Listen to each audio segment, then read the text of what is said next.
wanna sing the latest song. I don't wanna percolate the crowd. I just wanna make you smile. I don't care who thinks I'm right or wrong. I don't care who tries to calm me down. I just wanna praise you now. You covered me in the midst of it all. You loved me. You gave me another chance. You saw my needs when others saw my faults. You forgave.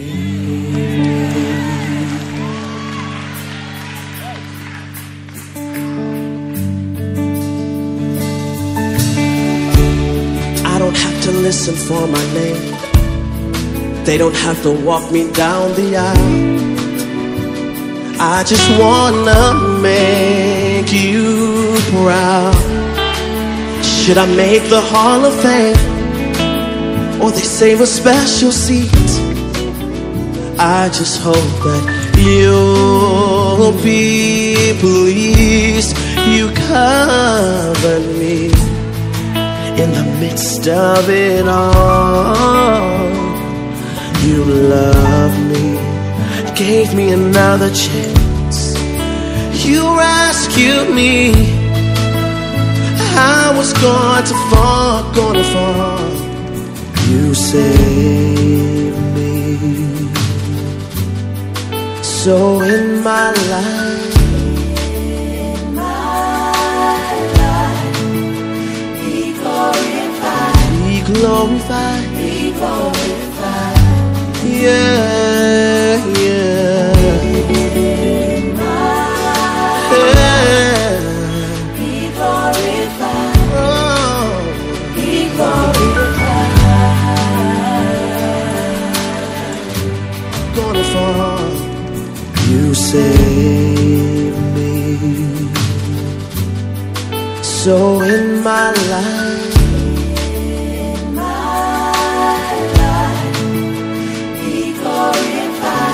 glorified, be glorified, yeah, yeah.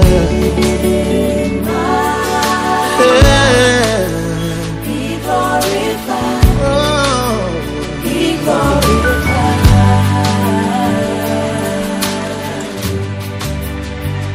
You get the glory, you get the praise, you take the honor.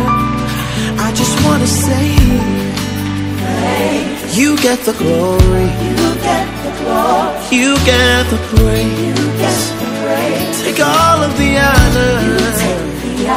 I just wanna say, you get the glory, I want you to get the praise, you take the honor. I just wanna say, you get the glory. Father, you get the praise. You take the honor. I just want to say, I've come back to say, thank you, Lord, Lord. For everything you've done, God, I'll come back to say,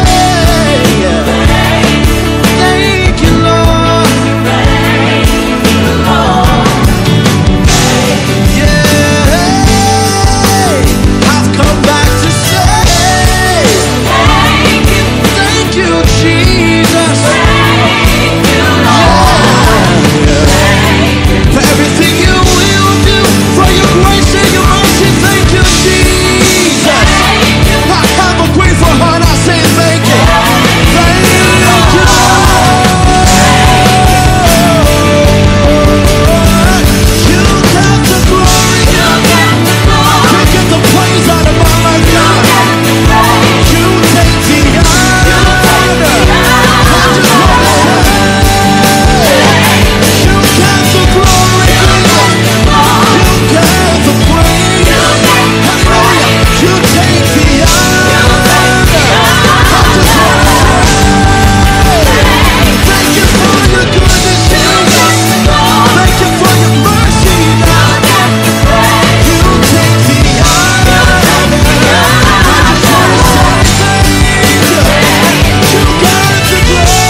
l'humanité et notre planète ne sont pas leur première agression de cette envergure. Oui, dans l'histoire de l'humanité, nous avons affronté et triomphé de plusieurs pandémies qui ont causé de nombreux décès dans le monde. En voici quelques exemples. La grippe asiatique ou russe, d'octobre 1889 à décembre 1890, ce fut une pandémie de grippe mortelle qui a tué environ 1 million de personnes dans le monde. Mais nous l'avons vaincu. Et nous allons encore vaincre le coronavirus de 2019. Il y a eu la peste noire ou mort noire qui a tué 30 à 50% des Européens en 5 ans, soit de 1347 à 1352, ayant fait environ 25 millions de victimes. Mais nous l'avons vaincu. Il y a eu la grippe espagnole de 1918 à 1920, qui a été la pandémie la plus mortelle de l'histoire, qui a fait, après réévaluation, environ 80 à 100 millions de morts. Mais nous l'avons vaincu. Nous avons la grippe asiatique de 1957 qui a fait 2 millions de morts. Mais nous l'avons vaincu. Il y a eu la grippe de Hong Kong en 1968 avec 4 millions de morts. Mais nous l'avons vaincu. Je ne vais pas vous épargner les 2 guerres mondiales, nous les avons vécues. L'histoire nous montre très clairement que l'humanité a souvent fait face à des crises, à des troubles, à des surprises très désagréables et très dommageables pour la race humaine. Mais le fait établi est que l'humanité s'en est toujours sortie et elle s'en sortira encore et encore. Encore et encore. Pour nous les croyants, le monde n'étant pas le fruit d'un hasard spontané, le créateur de toute la création étant dans sa création, convaincu qu'étant dans sa création, convaincu qu'il est immanent, n'a pas abandonné sa belle création à la vindicte des malheurs et des peines éternelles. Absolument pas. Notre Dieu est au contrôle. C'est pour cela que nous voulons profiter de cet instant pour suggérer à l'endroit des autorités politiques et des grands décideurs étatiques. Et tout d'abord leur dire grand merci pour toutes ces grandes décisions courageuses qui sont prises ici et ailleurs dans le monde pour la protection et la prise en charge des populations, pour faire front contre cette pandémie qui est venue imposer un temps mort à tous les continents quant à l'activité et programme. Merci à vous, chefs d'État et grands décideurs étatiques. Que le Créateur vous inspire quant aux décisions les meilleures pour le salut et la gloire de vos peuples. Aux guides religieux et leaders, merci à vous de vous fortifier et de fortifier toutes ces âmes en détresse ici et ailleurs, partout dans le monde. C'est ici et maintenant que votre sagesse, vos paroles et instructions, enseignements et surtout vos prières valent vos dons de l'or. Merci de rester à vos postes pour que le Tout-Puissant puisse se saisir de vos prières pour les matérialiser de façon pratique par une solution définitive qui débarrassera l'humanité de cette agression invisible et impitoyable derrière laquelle se tiennent très certainement des forces invisibles du mal, les démons qui sont contre le bonheur de notre tendre humanité. À vous, personnel de santé, très grand merci. Vous démontrez votre sens de devoir, votre abnégation et don de soi au peuple et aux nations. Je pense très particulièrement à ces spécialistes de la santé venus du Cuba pour prêter main forte à l'Italie, défiant tous les risques. Je pense à tous ces hommes et femmes en blouse qui se battent comme des guerriers et des guerrières pour que des vies soient sauvées. À ces hommes et femmes qui défient la mort au milieu de la mort. Quel exemple d'amour et passion pour les autres. Vous êtes des héros. Vous rentrez en ce jour dans l'histoire. À tous les hommes de sciences et chercheurs, que le Créateur vous inspire davantage et que vos efforts payent pour le bonheur et le salut des peuples et des nations. Merci, merci, merci pour toutes ces heures de travail de nuit blanche. Vous avez le sens du devoir. À la population, pas de panique, pas de psychose, pas de paranoïa. Restez positif et suivez tout ce que les autorités et grandes décisions inspirées vous donneront comme recommandation. Leur priorité, c'est vous. C'est pour vous qu'ils sont là, c'est pour vous qu'ils assument et ils assumeront jusqu'au bout. À l'église et aux chrétiens, fortifiez-vous et prenez courage. Restez fermes et inébranlables dans votre foi. Et surtout, prenons tous ensemble nos responsabilités. Nos responsabilités, c'est lesquelles? Nos responsabilités, c'est ce que nous disent les Écritures dans Jérémie 29, verset 7. Recherchez le bien de la ville où je vous ai mené en captivité et priez l'Éternel en sa faveur parce que votre bonheur dépend du sien.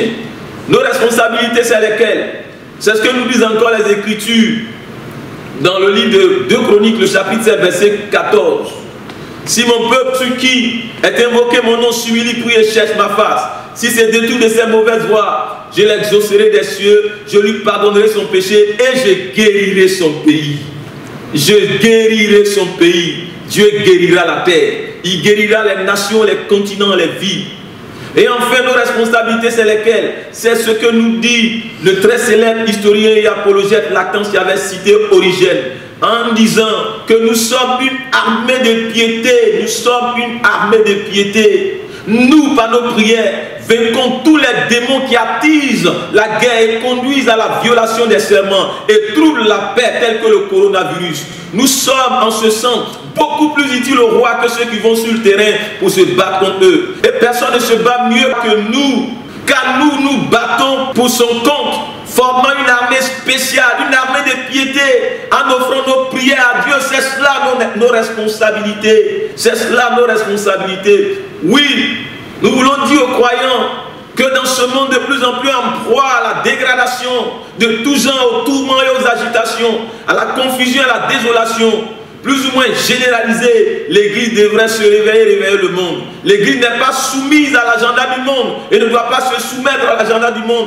au langage du monde, aux prévisions, programmations, certitudes, aux sondages, pronostics du monde. Non, l'Église a son agenda à elle et sa vision à elle. L'eschatologie biblique nous en dit longuement. Seulement étant dans les nations terrestres, l'Église doit être guidée par la sagesse divine afin de préserver son témoignage et contribuer à un meilleur rayonnement de notre monde. Et c'est bien pour moi l'occasion et le temps de m'adresser singulièrement à l'Église et lui poser cette question qui m'est aussi posée. Église, que fais-tu en pareille situation? Le monde t'attend, le monde t'écoute, ses yeux sont sur toi. Église, que fais-tu quand les Écritures nous disent dans le psaume 12, heureuse la nation dont l'Éternel est le Dieu. Église, qu'avons-nous de très excellent à donner que l'État n'a pas et auquel il pourrait s'attendre de nous indirectement, tout en respectant notre souveraineté en matière de laïcité, en comptant sur notre sagesse et notre tact en la matière? Dites-moi, Église, l'État ignore-t-il la portée de la prière, le poids de l'Église? Et si le monde s'attend au pire, Église, l'Église elle aussi doit-elle s'attendre au pire? Est-ce la bonne attitude que de se préparer au pire ou de se dresser spirituellement contre? Église, déjà laissez-moi vous dire que l'État, dans ses décisions régaliennes, est en train de faire sa part. Il revient donc à l'Église et aux chrétiens de faire leur part, de faire ce qu'ils ont à faire. Et d'ailleurs, par rapport à cette situation et toutes les réactions et décisions des uns et des autres, voici les grandes questions que l'Église et les chrétiens doivent se poser en toute conscience. L'Église doit-elle se dissocier de la vie sociale de ce monde pour mieux se sanctifier? Quelle est l'importance et le poids des prières des jeunes de l'Église en pareille situation, en faveur des nations? L'Église et les chrétiens ne peuvent-ils influencer la nation que par la prédication? L'Église a-t-elle réellement compris l'ampleur de sa mission au sens le plus profond et étendu? Assume-t-elle réellement ce rôle en des situations telles que celle-là? Les chrétiens ont-ils réellement compris leur responsabilité dans la société? Est-ce le temps pour nous de créer la psychose, d'annoncer des prophéties apocalyptiques et fatalistes qui sèment psychose, paranoïa, confusion et désolation, désespérance totale et autres? Est-ce le moment de le faire? Est-ce le moment de vouloir trouver des boucs émissaires partout au moment où le monde plonge dans une si grande confusion et désolation? Que devrait être notre rôle dans notre environnement existentiel, Église? Est-il correct que l'Église ne se contente que des orientations de ceux du monde plutôt que de parvenir à saisir le plan de Dieu pour les nations? On veut entendre la voix de l'Église dans les nations. Église, parle de la part de ton Dieu, nous t'écoutons. Où est passé aujourd'hui l'Église dans les nations? Quel se signale? Église, que dit ton Dieu par rapport aux réalités des nations telles que celle-ci? Église, que dit ton Dieu par rapport à cela? Église de Jésus-Christ, quel est ton poids intrinsèque au niveau socio-spirituel dans les nations, dans ces moments si décisifs? Au juste, où se trouve le poids de l'Église? À quel moment, dites-moi, Joseph a-t-il été décisif en Égypte? Est-ce pendant la crise ou avant la crise? Église de Jésus-Christ, quelle est la vision de ton Dieu pour nos nations? Où est passé l'Éternel, le Dieu créateur des nations? L'Église ne doit tel que se préoccuper de convoyer les âmes au ciel et se désintéresser des réalités de la terre pour s'attendre exclusivement au retour de notre Seigneur Jésus-Christ en attendant que devienne l'humanité, que devienne le monde. Je me torne très désagréablement de ce que les chrétiens qui n'entrent point dans le conseil de Dieu, dans la prière et l'intercession, contestent les décisions que certains leaders éclairés chrétiens reçoivent de Dieu pour le mieux-être de leur nation et des nations. Il me semble que certains sont convaincus qu'en cas de crise, Dieu voyage, Dieu prend des vacances, et que ce ne soit que les médias du monde, que l'Église et que les chrétiens doivent écouter, et non Dieu lui-même. Et que Dieu lui-même n'a rien à dire, et qu'il vient au monde de tout nous dire, de nous informer. Absolument pas. Dieu est au contrôle. Parlez-nous de la part de Dieu, s'il vous plaît. Vous voyez, c'est là que nous avons ces constatations. C'est là que nous faisons ces constatations. C'est que le poids spirituel et sociétal actuel des chrétiens dans le tissu sociétal et dans la vie de nos nations est de plus en plus faible. La perception et la compréhension des choses par l'Église et les chrétiens est de plus en plus floue et sombre. Il faut corriger cela. L'Église a besoin d'être éclairée et située. Beaucoup de chrétiens semblent baigner dans l'obscurité et l'obscurantisme, dans la paranoïa et dans la psychose. L'évident de nos jours est que d'un côté, nous avons dans nos églises des chrétiens totalement coupés des vraies réalités spirituelles de ce monde qui ne comprennent d'ailleurs pas. Et de l'autre côté, nous avons des âmes complètement phagocytées par le système et les plaisirs de ce monde. Il me semble que l'Église et les chrétiens se cachent et se réfugient derrière le monde. Mais dites-le moi s'il vous plaît, le maître ne nous a-t-il pas dit qu'on n'allume pas une lampe pour la mettre sous le boisseau? Malheureusement, nous constatons qu'aujourd'hui, beaucoup de chrétiens sont sous le boisseau de la peur, sous le boisseau de la psychose, sous le boisseau de la paranoïa, sous le boisseau de la désespérance, sous le boisseau des frustrations, sous le boisseau des compromis, sous le boisseau des déceptions, sous le boisseau du monde, sous le boisseau des pressions de la vie, sous le boisseau des démons. Et nous disons non et non. Vous voyez les chrétiens qui voient les démons partout, les catastrophes partout, ils voient le pire comme étant imparable. Ce n'est pas normal. Notre Dieu est au contrôle. Nous constatons très tristement que où des croyants savent d'où vient l'Église, mais ne savent pas où elle s'en va. Par conséquent, ils se laissent déconnecter de leur Dieu par les statistiques et les prévisions du monde. Ça, c'est désolant. Ceux-ci se laissent mener en bateau par le monde et son système qu'ils ne comprennent pas et dans lequel ils se sont pratiquement embourbés. Oui, il est indéniable que les forces du mal sont certainement cachées derrière les malheurs du peuple. Mais le Seigneur est au contrôle. Le Seigneur est au contrôle. Jamais Satan ne parviendra à détruire l'humanité. Jamais l'ennemi ne parviendra à ruiner l'Église. Absolument pas et jamais. C'est donc de façon assez légitime que nous nous posons beaucoup de questions. Il faut que l'Église se revoie. Il faut que l'Église gagne en hauteur, en maturité, en puissance. Il le faut absolument. Oui, beaucoup de personnes posent la question de savoir qu'est-ce que Dieu attend de l'Église dans les nations et qu'est-ce que les nations attendent de l'Église. D'autres demandent si l'Église a son mot à dire dans une nation. Effectivement, mais ça dépend du dossier.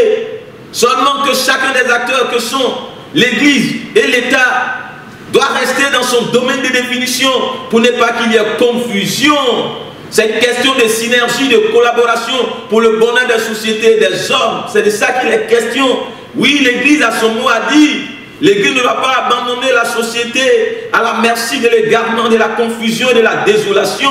La Bible nous met en garde en la matière dans le livre de Lévitique en son chapitre 19, le verset 14. Tu ne maudiras point le sourd et tu ne mettras devant lui, devant l'aveugle, rien qui puisse le faire tomber. C'est ce que nous disent les Écritures. L'Église ne doit ne pas éclairer le monde qui n'a pas la science des révélations divines, absolument pas. L'Église ne doit pas se taire, c'est ce que nous dit Deutéronome 27, verset 18. Maudit soit celui qui fait égarer un aveugle dans le chemin. Voilà, l'Église doit prendre ses responsabilités pour éclairer et guider le monde.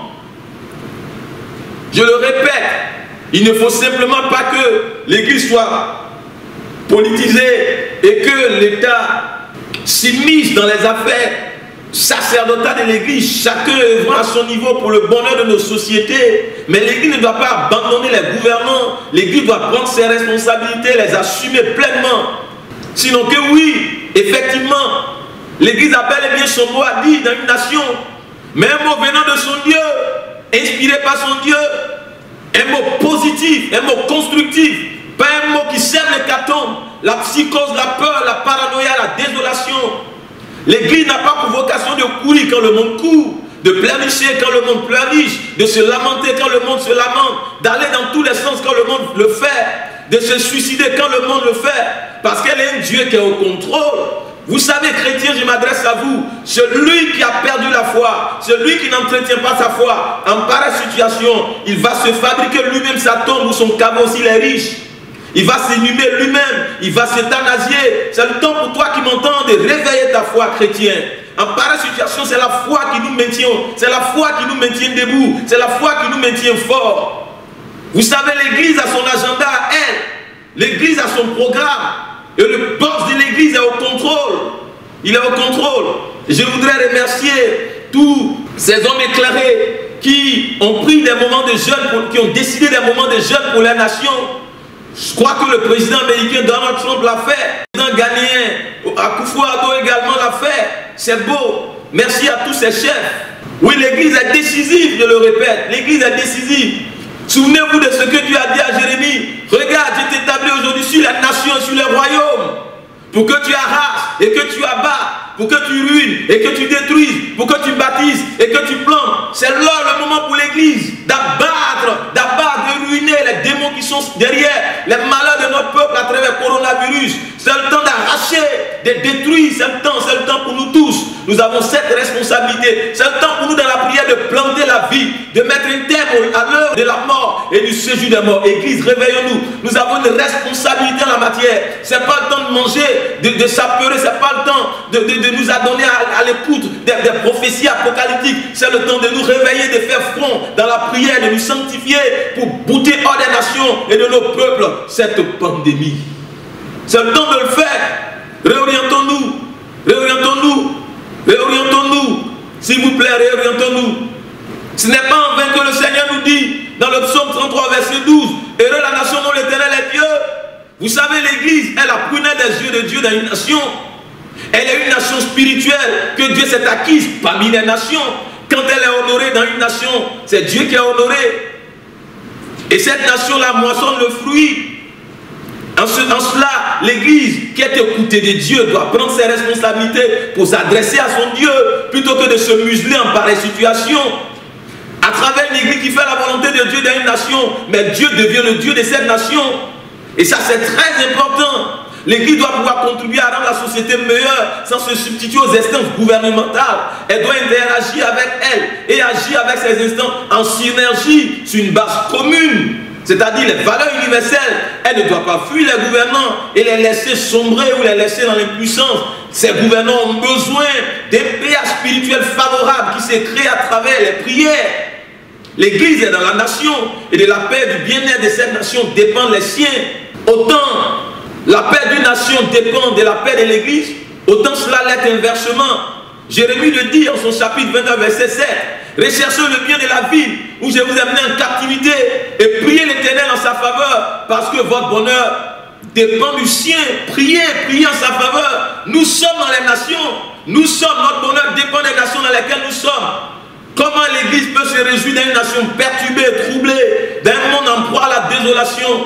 C'est donc une absurdité que de ne pas prendre ses responsabilités et collaborer et de se placer toujours en position de victime ou d'exclus.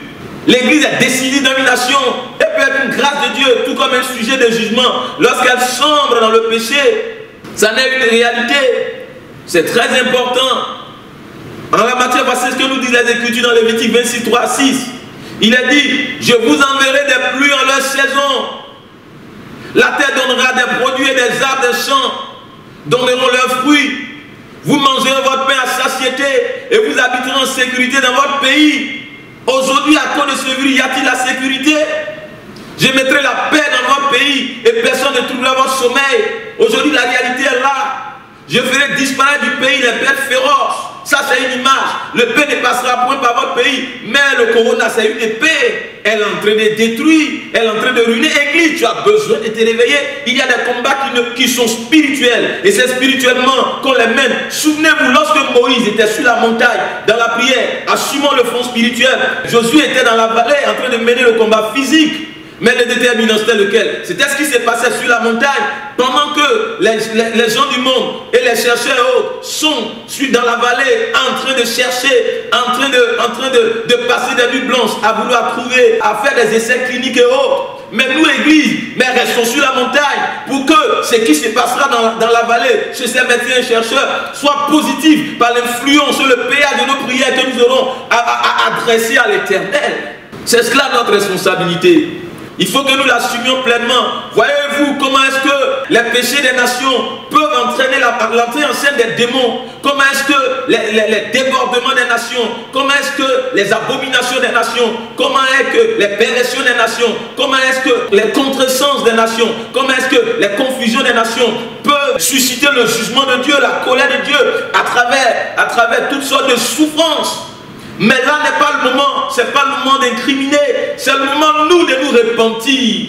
Il a dit dans ce texte, si mon peuple, qui a invoqué mon nom, s'humilie et prie, c'est donc nous notre responsabilité. Ce n'est pas le temps de le dire, non, moi je suis chrétien, c'est pas moi qui ai fait ci, ça, c'est pas à cause de moi que les démons sont en train de se manifester, c'est pas à cause de moi que les démons sont susceptibles de se manifester à travers Corona pour détruire. C'est pas le moment. Ta responsabilité, c'est de faire comme Abraham. C'est pas Abraham qui a péché, c'est pas Abraham qui s'est rendu à Sodome, c'est Lot qui l'a fait. Mais malgré cela, parce qu'Abraham aimant Lot, il s'est tenu à la brèche à plusieurs reprises jusqu'à ce que Dieu trouve une parade à Lot. C'est notre responsabilité. C'est à nous de nous mettre à la brèche jusqu'à ce que Dieu trouve une parade à l'humanité entière.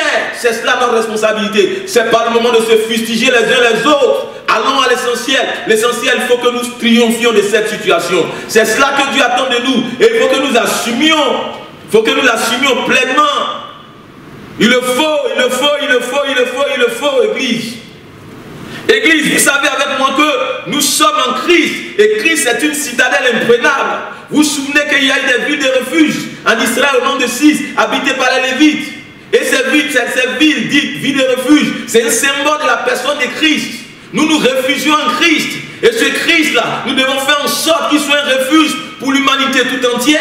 C'est le moment de prêcher l'amour de Christ. C'est le moment de présenter Christ. C'est le moment de présenter la bonté de Christ. C'est le moment de présenter la grandeur de Christ. C'est le moment de présenter la puissance de Christ, afin que l'humanité trouve en lui un refuge. Un refuge véritable. Véritable. C'est lui notre bannière. C'est lui notre étendard. C'est lui que nous devons prêcher. C'est lui que nous devons donner aux nations. Dieu compte sur nous. Dieu compte sur nous. Toi qui m'entends, ce n'est pas le temps pour toi de paniquer. C'est absolument pas le temps pour toi de paniquer. Dieu a des promesses sur ta vie. Dieu a un plan pour ta vie. Tu ne passeras pas avant le temps de Dieu. Te souviens-tu de Simeon? Quel que fut l'état de santé dans lequel il aurait été dans le temps, s'il n'avait pas encore présenté l'enfant Jésus, Dieu ne l'aurait pas rappelé. La promesse nous maintient en vie. Et les promesses de Dieu qui sont sur ta vie te maintiendront en vie. Jérémie l'a dit, tu connais un projet que j'ai formulé pour vous, pour toi. C'est des projets de bonheur, non le malheur. Dieu n'a pas formé de projet de malheur pour les nations, pour les peuples, pour les croyants. Absolument pas. Mais sur les démons, les esprits qui sont à la base des malheurs du peuple, là on les contraint à lâcher, à libérer notre monde. C'est notre responsabilité. Tu m'entends, il y a une promesse de Dieu sur ta vie. La promesse te maintiendra en vie. Tu m'entends? Toi qui as placé ta foi en Jésus, ne panique pas. Parce qu'il y a une promesse sur ta vie. Dans le psaume 91, le Seigneur dit, 1000 à ta gauche, 10 000 à ta droite, tu ne seras pas atteint. Tu ne seras pas atteint. Cela est une réalité. Il y a tellement de promesses sur nos vies. C'est le moment de te réfugier en Christ, toi qui ne connais pas encore le Seigneur. C'est le moment. C'est le bon conseil que j'ai à te donner. Voyez toutes ces personnes qui se sont retrouvées dans les pays, des chrétiens qui sont dans les pays, qui aujourd'hui sont en proie à la souffrance, qui se posent des questions, qu'ai-je fait à Dieu? Dieu ne t'a pas abandonné, il y a un plan pour ta vie. C'est parce que tu as une mission à assumer là-bas. Ce que Dieu te demande là où je te parle, c'est de te réveiller spirituellement et de te mettre en prière. Tu es la sentinelle de Dieu. Tu es le canal de Dieu, tu es l'instrument spirituel de Dieu. Dieu compte sur toi. Ne te lamente pas. Prends tes responsabilités. C'est le moment pour toi de faire comme David, de te réfugier davantage dans ce lieu fort qui est la présence de notre Seigneur Jésus-Christ. La Bible nous dit par la bouche de l'apôtre Paul dans Romains 8, verset 38 à 39, si Dieu est pour nous, qui peut être contre nous? Car j'ai l'assurance que ni la mort, ni la vie, ni les anges, ni les dominations, ni les choses présentes, ni celles à venir, ni les puissants, ni la hauteur, ni la profondeur ne pourra me séparer de l'amour de Dieu manifesté en Jésus-Christ notre Seigneur. Nous avons une garantie. Le Seigneur est avec nous. Il veille sur nous. Il est fidèle. Il est fidèle. C'est pour cela qu'il nous dit, celui qui demeure sous l'abri du Très-Haut repose à l'ombre du Tout-Puissant. J'ai dit à l'Éternel, mon refuge et ma forteresse, mon Dieu en qui je me confie, car c'est lui qui me délivre du filet de l'oiseleur, de la peste, voilà le corona, la peste et ses ravages, Dieu m'en délivre. Il te couvrira de ses plumes et tu trouveras un refuge sous ses ailes. Sa fidélité est un bouclier, une cuirasse. Tu ne craindras ni les terreurs de la nuit, ni la flèche qui vole de jour, ni la peste qui marche dans les ténèbres comme coronavirus, ni la contagion comme coronavirus qui frappe en plein midi. Dieu dit ne pas craindre, toi qui as la foi, toi qui as placé ta foi en Jésus-Christ, toi qui ne l'as pas encore fait, c'est le moment de le faire. Que 1000 tombent à ton côté et 10 000 à ta droite, tu ne seras pas atteint. Tu ne seras pas atteint, c'est ce que nous disent les Écritures. Aucun malheur ne t'arrivera, aucun fléau n'approchera de ta tente. Puisqu'il m'aime, je le délivrerai, je le protégerai, puisqu'il connaît mon nom. Il m'invoquera, c'est le temps pour toi de prier, et je lui répondrai, c'est ce que Dieu dit. Je serai avec lui dans la détresse, comme en ce temps présent.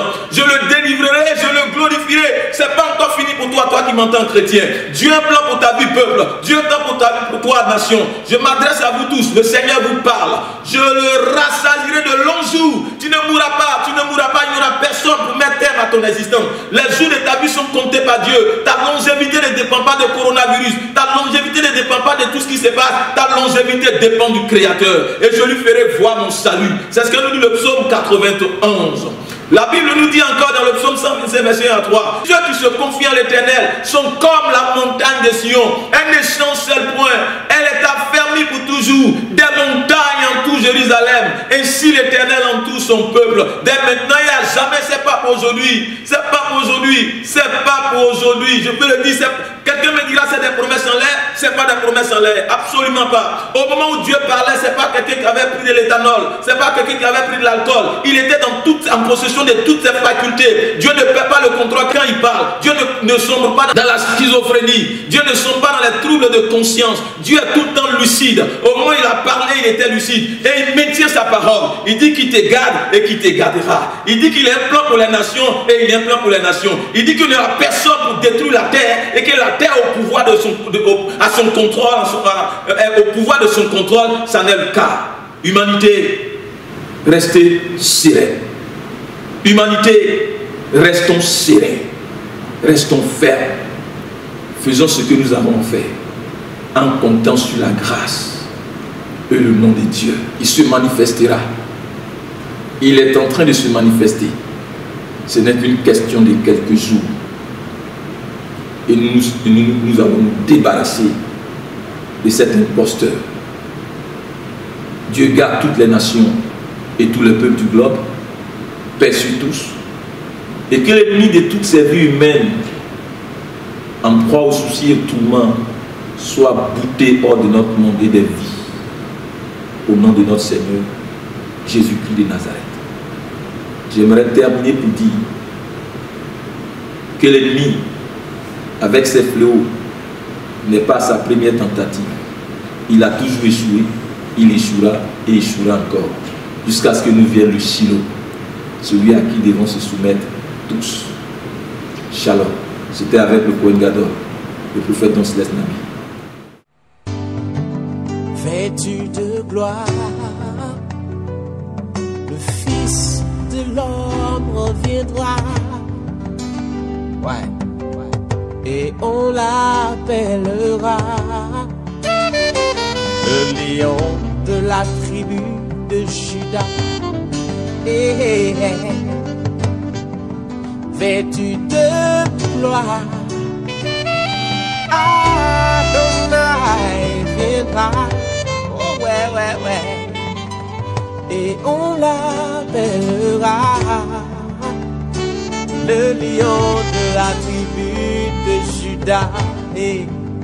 ce jour-là, on dira, Alléluia, Alléluia, Alléluia,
J'imagine tous ces enfants qui monteront sur les épaules de papa.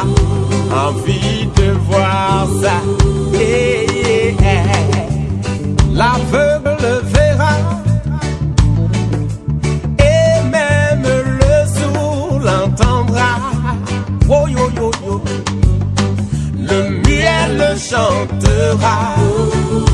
Pour lui, le paralytique se lèvera. Ce jour-là, on dira, Maranatha, Maranatha, Maranatha.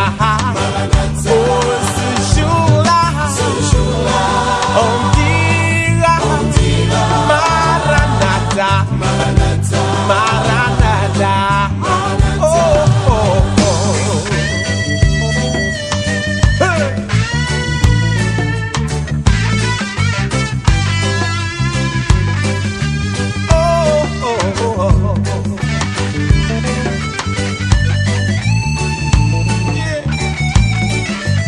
Il est le Dieu des orphelins. L'orphelin le verra et il verra en lui son papa. Et ces larmes de malheur d'autrefois soudain se transformeront en larmes de joie.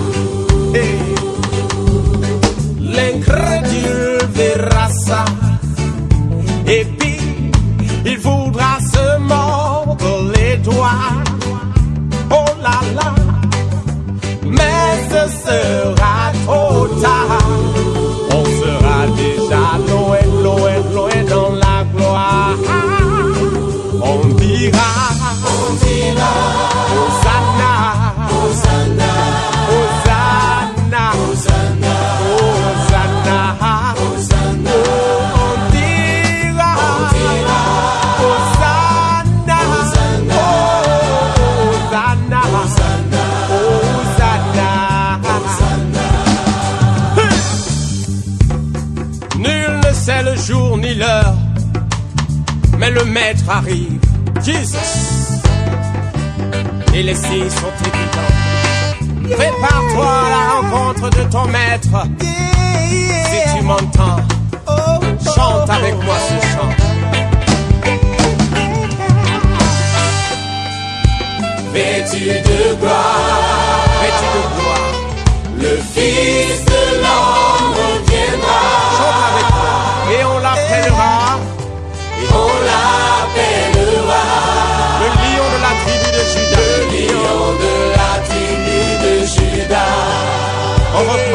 vêtu de gloire. Vêtu de gloire. Le Fils de l'homme viendra. Et on l'appellera. Le lion de la tribu de Judas. Le lion de la tribu de Judas. Alors debout et chante avec moi. On dira. Lève tes mains, lève tes mains vers ton Dieu. Et contemple sa gloire. Alléluia. Alléluia. Alléluia. Gloire au Seigneur des Seigneurs. Alléluia. Alléluia. Au roi des rois qui revient bientôt. On dira. Jesus Christ. Alléluia. Alléluia. Alléluia. Alléluia. Alléluia. On dira. Alléluia. Alléluia.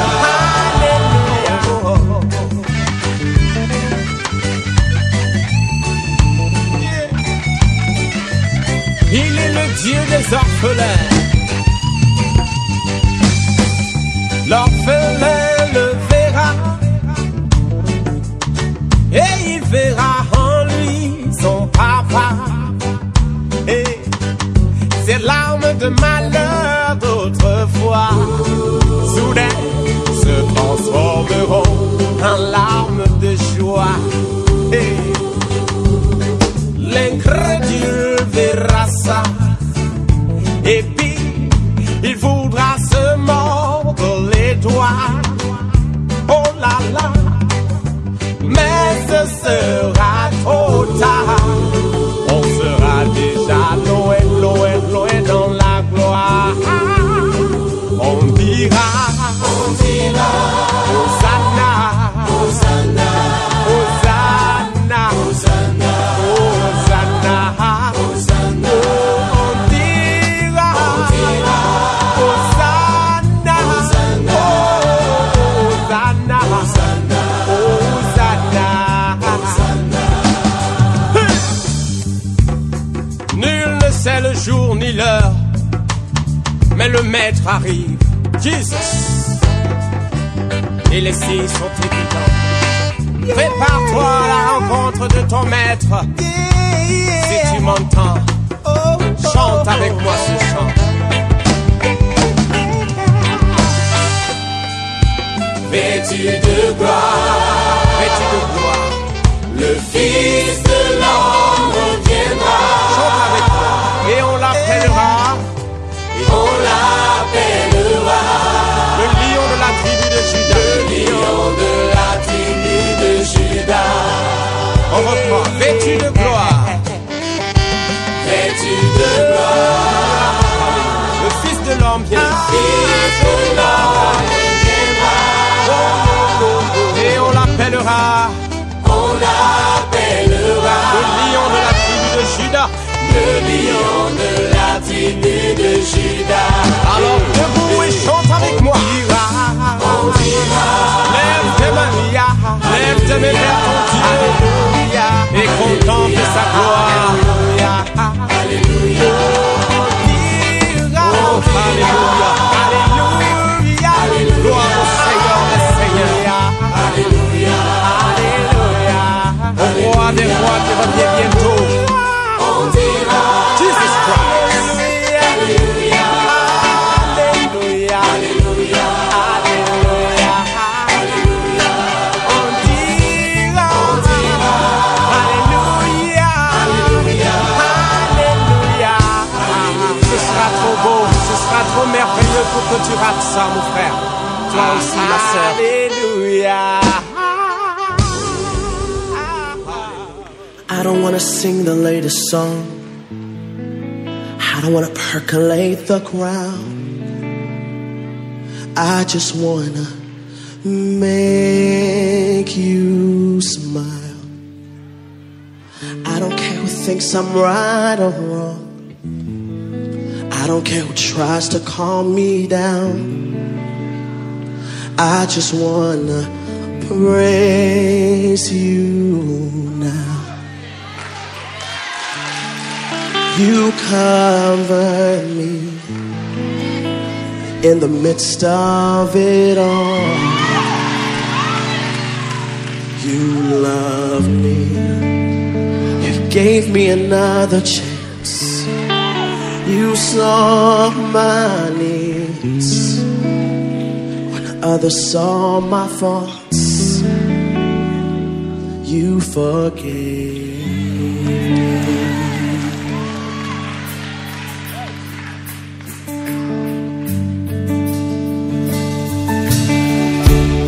I don't have to listen for my name. They don't have to walk me down the aisle. I just wanna make you proud. Should I make the Hall of Fame, or they save a special seat? I just hope that you'll be pleased. You covered me in the midst of it all. You love me, gave me another chance. You rescued me. I was going to fall, gonna fall. You saved me. So in my life,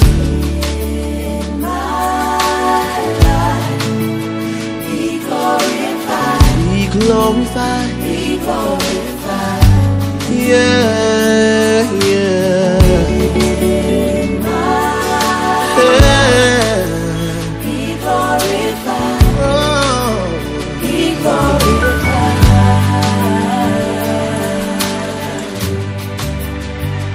You get the glory. You get the praise. You take the honor.